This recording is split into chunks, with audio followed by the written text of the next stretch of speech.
baax na ci gune kër gi ne lu fi reer ñi foog ne moom la ginaar gi baax na ci kër gi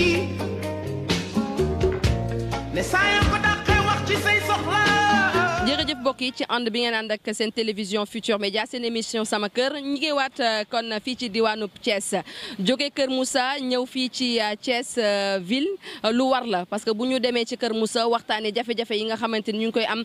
ci mbirum foncier yoon la ñu ñëw fii ci Thiès ville ngir waxtaan ak kilifa yi rawatina nag ñi nga xamante ni ñoom ñoo ngànk domaine googu ci ñu gën ñoo leeral kon ci naka ñoom la ñuy protéger kon assiette foncière bu Thiès Thiès ville ndax des na assiette foncière waaw wala de tontu yi ci kanam lay doon bu ñu noppee nag ci loolu danañu dem seeti kii di Pascal Ndione moom la ñu dénk kon direction impôt et domaine fii ci diwaanu Thiès mu ñëw ak ñun ci naka la ñu rek daal di moytandukee parce que xam ngeen ko nag Thiès dafa nekk léegi région boo xamante ni demande bi dafa daal di forte torop ndaxte ku ne bëgg na léegi suuf fii ci diwaanu Thiès su ma ne diwaanu Thiès nag dama naan commune yi nga xamante ni ñoom ñoo nekk ci diwaanu Thiès yëpp bokk na ca Diass bokk na ca Kër Moussa ak yeneen ak yeneen kon nag dañoo fas yéene kon daal di leeral mbir yi di ci ànd ba léegi ak Cheikh Anta Diop nag moom mooy correspondant wu kon groupe Futur Média fii ci diwaanu Thiès mais dañuy ànd kon ci émission bi ak kii di Ahmed Mbaye nag moom la ñu dénk lépp lu jëm nag ci wàllum suuf si yaakaar naa noonu la. voilà jërëjëf Dieynaba donc man Ahmed Mbaye laa tudd nekk ci mairie ville nekk directeur de la surveillance urbaine et de la citoyenneté de la ville. alors monsieur Mbaye gis nañ jafe-jafe yi nga xamante ni maire bu Kër Moussa wax na ko ci ñoom nañuy rek daal di amee suuf si wala nañ koy rek daal di conserver yéen est-ce que yéen a ngi ci jafe-jafe yooyu tamit. waa Thiès fi mu toll ci wàllu suuf xawoon na doy waar ndaxte comme ni ngeen wax assiette foncière bi daanaka presque dafa jeexoon ndax bi monsieur le maire Talla Sylla di ñëw fekkoon na jafe-jafe suuf bari fi. moom nag bi mu ñëwee comme c'est un homme transparent li mu wax waa Thiès mooy projet yi fi nekk muy projet de lotissement bu Pognène ak bu Diassap à la demande des populations na kees waay bind ñu jaaral ko fi mu war a jaar def ko de façon transparente dugal ci yërmande ba ñi amul doole mën a am accès ci suuf si. président de la République aussi dañ koy remercier parce que nag wax na nañu régulariser Mbour 4 nga xam ne dafa nekkoon empiété ci forêt bi. muñ koy régulariser danañu dëkkalaat nit ñi ba pare permettre au maire de la ville mu construire une nouvelle ville maanaam la gare routière ñi ngi xalaat yóbbu ko foofu moo gën a moderne construire des centres commerciaux créer beneen zone industrielle ndax Thiès en a besoin parce que dans le cadre du plan de développement de la ville dañuy defar plan de développement boo xam ne 78 milliards lañ ko estimé pour defaraat Thiès mu taxawaat te loolu day laaj assiette foncière donc c'est l'occasion pour ñu mën a conserver assiette boobu jëriñoo ko ba nga xamante ne ëllëg population Thiès yi dañ ci gis seen bopp mais ñi nga xam ne ñooy ñëw après sunu doom yi sunu sët yi dinañ xam ne ñi fi nekkoon gouverner nañu avec prévoyance ba sóoraale ëllëg nga xam ne spéculation foncière bi dinañ ko mën a encadrer ba xam ne Thiès kenn du mën a dem bàyyi ko parce que Thiès mooy ville Carrefour bi moo jege aéroport bi suuf dafa cher léegi location cher fi leneen ak leneen cher fii mais loolu bu ñu jëlul ay mesures ak autorités ni ñu ko jëlee mais le maire Talla Sylla il est dans une bonne lancée avec en collaboration bien sûr avec les maires des communes lu muy def da leen si associé ak les représentants de l'État notamment le préfet ak la DGID bi nga xamante ñoo fi nekk. bu ñu jógee ci loolu dégg naa li nga wax ci ni ngeen bëgg kon joxe askan wi la ñu moom mais fan ngeen toll carrément ci liggéey bi. fi ñu desee bariwul daanaka Pognène booy dem vers la ZAC voie de contournement vers Tivaouane Diassap aussi ci continuité ak Pognène bi la nekk. am na aussi benn ay kii yu nekk côté élevage fii ci booru Jaxaw mais Mbour 4 bi moo ëpp ndax foofu bu ñu ko déclassé bu ñu ko régulariser day nekk 500 hectares. donc ci 500 hectares yi xëy na dëkkuwaay yi du romb 100 hectares waaye ci biir loolu am na ay ñu bind ay coopérative d'habitat yu bind maire pour mu jàppale leen ñu mën a am ay suuf ñuy tabax. enseignants yi am nañ benn projet bu ñu nekk boo xam ne ñu ngi koy nekk ci ville de Thiès mi ngi nekk côté Kër Issa jëm Koundane loolu aussi le maire a pris des engagements pour jaarale ko conseil mënu ko jàllale maanaam nekk fi pour woo ñi nga xamante ne ñooy investisseurs yi ndax aéroport bi dañu bëgg les flux de l'aéroport Thiès jariñoo ko te pour Thiès jariñoo ko il faut ñu am les infrastructures qu'il nous faut tels que les centres commerciaux les hôtels de yoo xam ne moderne na te loolu dafa laaj assiette foncière maanaam Thiès ibbeeku nga xamante ne bretelle bi bu paree foofu da ngay daw 10 minutes rek àgg ci aéroport bi donc ñooñu bu ñu gisee lu leen fi mën a téye loo xam ne cadre de vie bi soigné nañ ko dinañu sawar a ñëw te loolu politique boo xam ne le maire de la ville Talla Sylla mi ngi ci ak ses partenaires di ci liggéey pour que Thiès ëllëg parce que dañu am programme de développement de la ville mais dañu am programme d' investissement prioritaire mu nekk 2018 2023 nga xam dañu ko accès ak PSE bi nga xam ne le président de la république mu ngi koy doxal ñu nekk ci même cadre boobu parce que état du Sénégal aussi ci partenaire ville de Thiès la donc ñuy woo aussi le président de la république et l' état du Sénégal ñu jàppale le maire de la ville bu ñu ko jàppalewul ñu sauvegarder assiette foncière bi ñu fi am bi fi desandi Thiès ëllëg day am jafe-jafe ndax mooy la ville Carrefour tous les chemins passent par Thiès Ila Touba bi fi la jaar Thiès tene ba Tivaouane fi la jaar aéroport baa ngi à côté te port bi mi ngi woo gën ñëw Ndayane nga xam ne c'est à quelques kilomètres de Thiès parce que Thiès ak fi ñu nar a def nouvelle ville bi ak aéroport 15 kilomètres la donc 10 minutes de route donc xam nga loolu dafa am solo donc mooy gën a jege Dakar day nekk à 55 Mbour nekk Saly nekk à 50 donc ñëw Thiès mooy gën a jege mais na fekk état dugal ci loxoom maire de la ville am na vision bi nañ ko ci jàppale moo les maires des communes ñu état bi encadré ñu ba nga xamante ne dinañ sécuriser assiette foncière bi mais permettre kii néew doole mu mën a am suuf parce que nag bu fekkente ne dañu bàyyi ñuy spéculer ñi am doole rek ñooy am suuf te loolu aussi du avenir pour Thiès. waaw Ahmed gis nañ jamono yooyu maanaam dañu waxoon dañu annoncé woon ne dañuy def ay lotissement au niveau de Pognène mooy ZAC bi booy dem vers Tivaouane alors gisoon nañ askanu Thiès ñu bëri génn des milliers de personnes doon def ay demandes indi ko fii ci mairie bi foofu fan ngeen ci toll lu jëm ci wàllu lotissement yi nga xamante ne Talla Sylla bëggoon na ko def fii ci diwaanu Thiès. waaw loolu fi ñu ci toll le maire de la ville xam naa buy defaat audience publique le 30 dina ci ñëwaat avancé na bu baax ndax moom dafa bëgg balaa ñuy àgg incha allah ci nawet ñu mën a régler projet de lotissement yëpp. ndax on a reçu près de plus de 15 000 demandes parce que les Thiessois boo leen musaan wax bind leen demande du ñu nangu parce que am nañu confiance ci maire bi xam nañ ne transparence lay doxal moo tax y a eu plus de 15 000 Thiessois qui ont écrit ñi bind ñëpp mënuñu am Cheikh Anta mais am nay critères parce que bu fekkee ki am xaalis rek la ñuy may du sotti ñi am xaalis duñu leen xañ waaye ñi néew doole dinañ leen sóor parce que maire dane nañu sóor woy laago yi nañu sóor silmaxa yi nañu sóor borom kër yi nga xam ñi ngi nekk ci mbedd yi di jaay ay caaf nañu sóor ñi nga xamante ne ni seen doole jotul seen loxo jotul seen ginnaaw sóoraale leen ci mbir mi sóoraale leen ba ñu mën a am fu ñu tabax waaye aussi créer conditions yi nga xam ne économiquement dëkk bi dina dund ba ñooñu mën a am koom bu ñu mën a tabaxee seen terrain yooyu donc sur ce plan moom nit ñi war nañu mën a dalal seen xel le maire dina def le tri ak les services de l'État notamment le receveur des domaines moo nga xam ne mooy kii bi nu mu tudd rapporteur de la commission avec sur la supervision du préfet ñu jox ñi nga xamante ne yellool nañ ko ay parcelles ñu affiché la liste mu am transparence ndax Talla Sylla nee na gouverneur bu bëggee na bind keneen ku mu bëgg na bind waaye ku muy jox dañ koy affiché moom nee na en tant que maire bëggul c'est son droit le plus absolu mais Thiessois yi bëgg nañu ay ku leen jox terrain ndax Thiessois yi dañu yàgg sonn te ñuy jaay suuf bi ñuy caxat-caxatee suuf bi mais depuis l'avènement du maire Talla Sylla loolu wax dëgg yàlla dakk na te ñu ngi jëm ci régulariser ko nga xamante ne population yi am droit ci loolu dañ leen ko jox dimbale leen ci li nga xam ne mooy seen doléance ndax tey boo demee Pognène dañu wax sunu doléance lotissement la soo demee Diassab ñu wax la sunu doléance lotissement la soo laajee Thiessois ñun la dañoo bëgg dëkkuwaay fu ñu dëkk te ñu bañ ñu koo jaay ndax maire du warul jaay suuf bu ñu la ko joxee frais de bornage rek la maire war a jël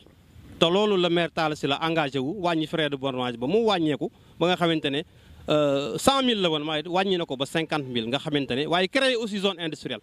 ndax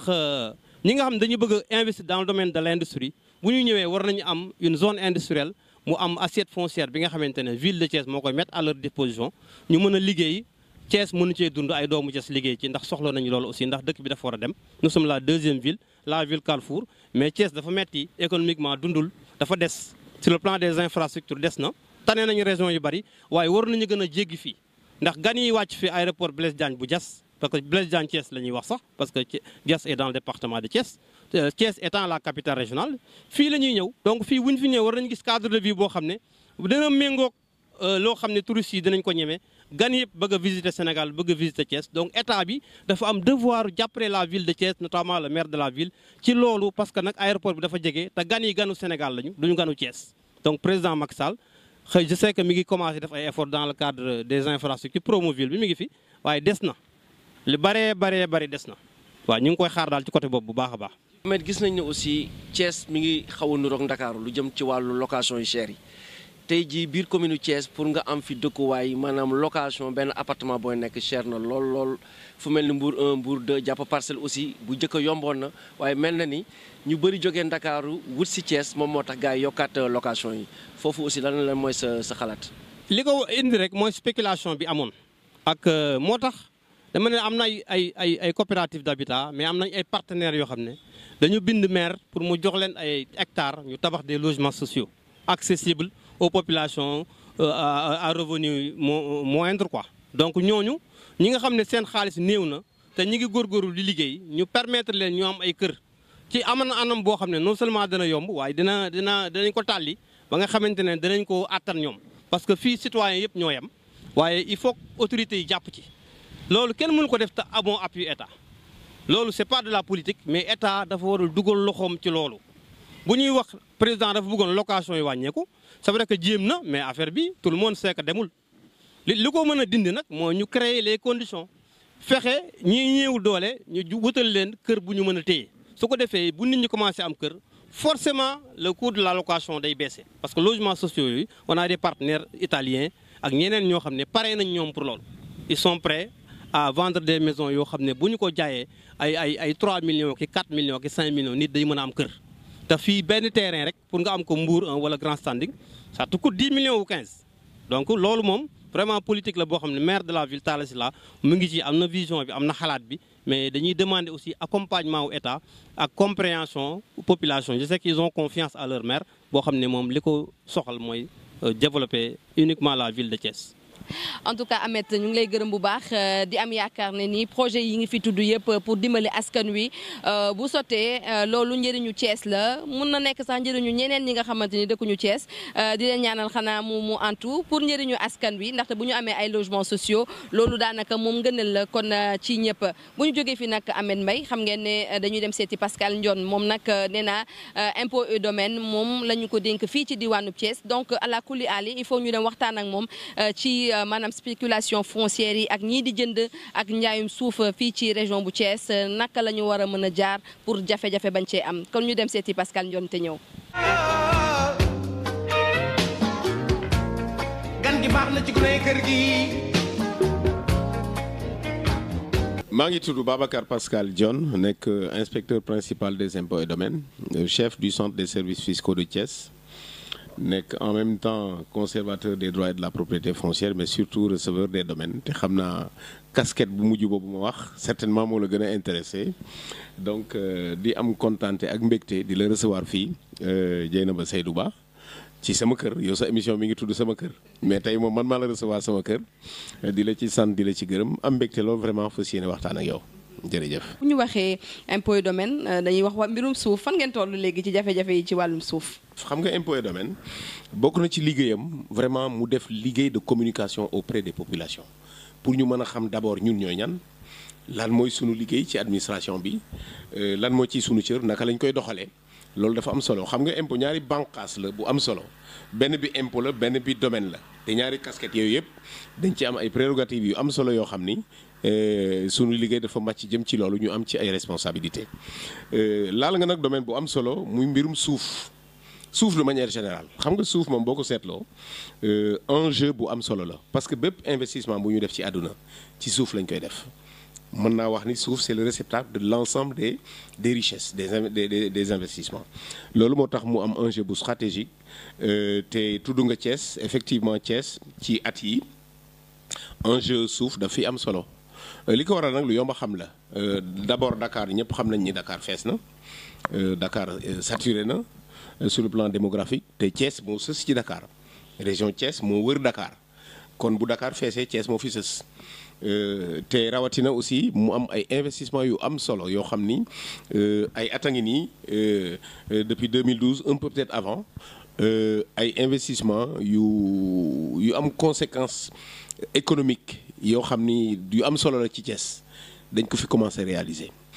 fépp fu am nag suuf bu am enjeu évidemment le corollaire mooy coow li da ciy xaw a bari loolu moo tax peut-être yu ci bëri léeg-léeg nga dégg waxu suuf mu jëm fii ci Thiès mais nag c'est pas une particularité de Thiès vraiment problème foncier c'est un peu partout mais surtout dans la région de Thiès daf fi gën a fës à Thiès et à Mbour voilà. moo nañ kër Moussa gis nañu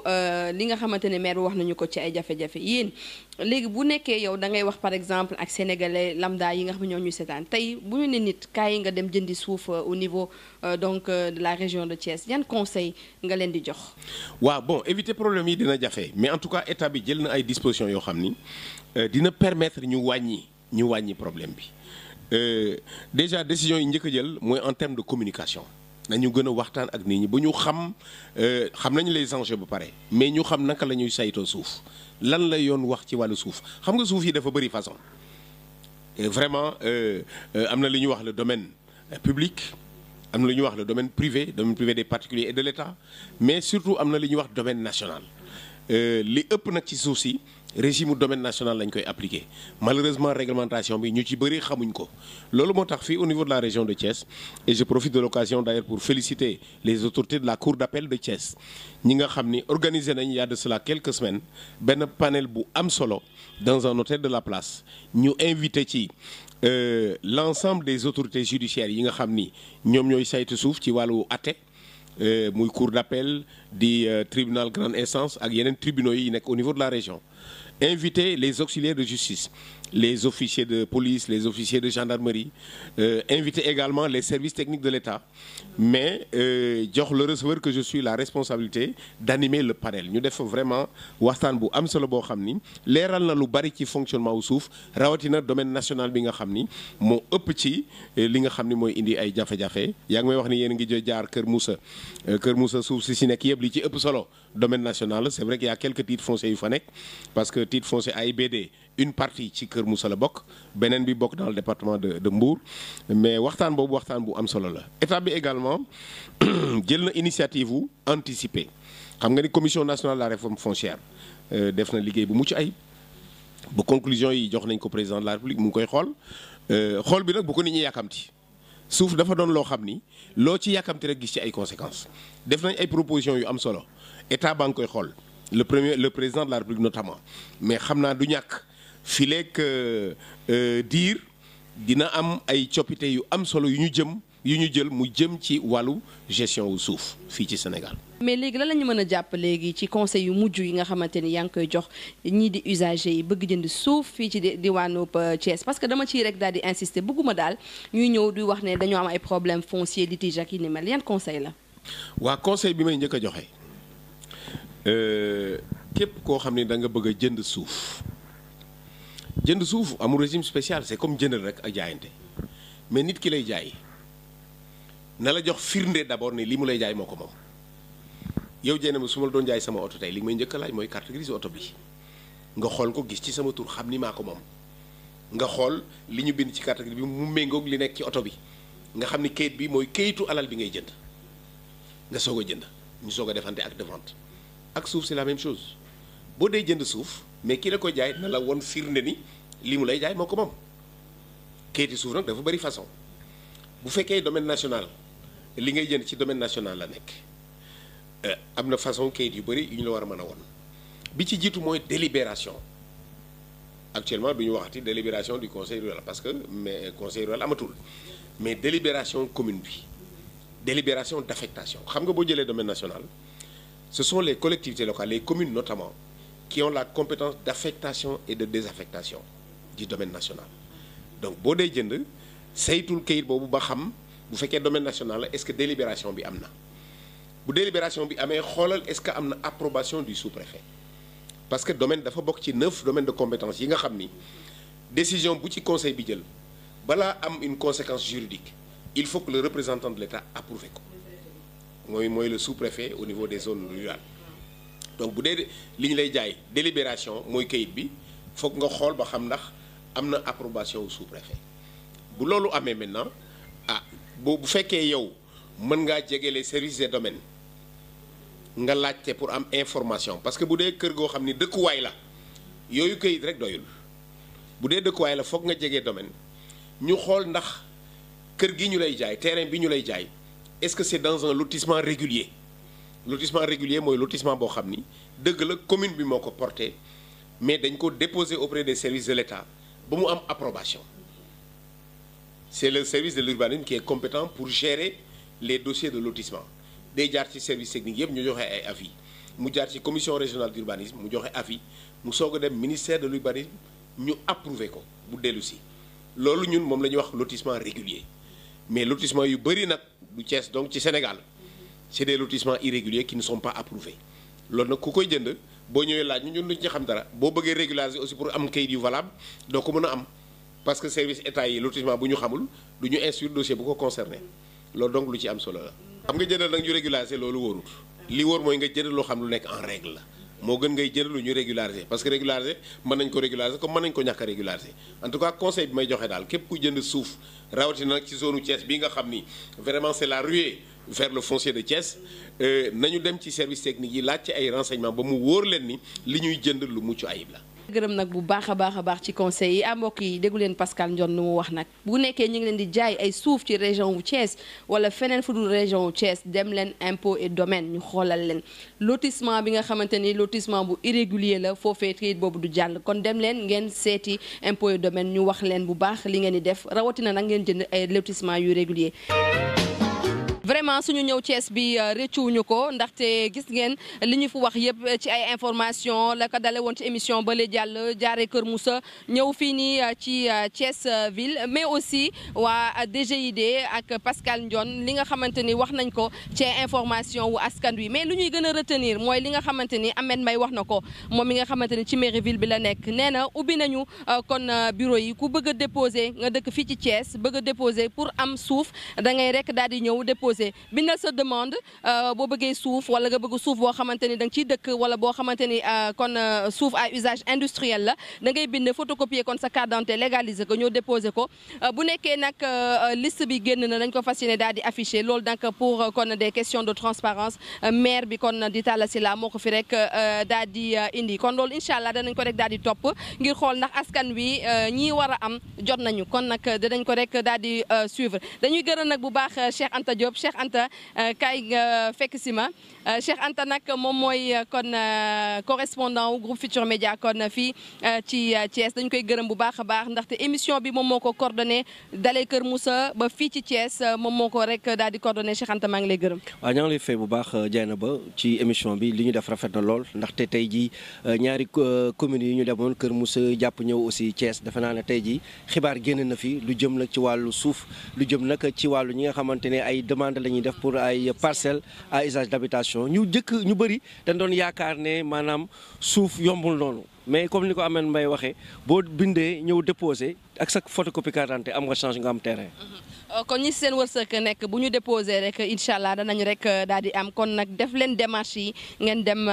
aussi ngeen dem déposé mais aussi nañu bàyyi xel bu baax a baax ci li Pascal Ndione daal di wax par rapport ak spéculation foncière yi ak njuuj njaaj bi ñuy nemmeeku ci wàllum njënd wala njaayum suuf nañ ci def attention bu baax a baax. Thiès ville Carrefour la jege na aéroport kon Blaise Diagne gis ngeen ko mais kon loolu warul tax kon spéculation foncière war a am kon ci diwaan bi di leen gërëm nag bu baax a baax ci ànd bi ngeen doon ànd ak seen télévision Futur Média seen émission sama kër fii léegi fukki fan incha allah bu yeneen diwaan nag bu kenn kaas ñëpp danañu ñëw wax li nga xamante ni moom moo nekk foofu ci wàllum dëkkuwaay ba fii léegi fukki fan ak juróom incha allah fii ci TFM seen émission sama kër. ginaar gi baax na ci kër gi.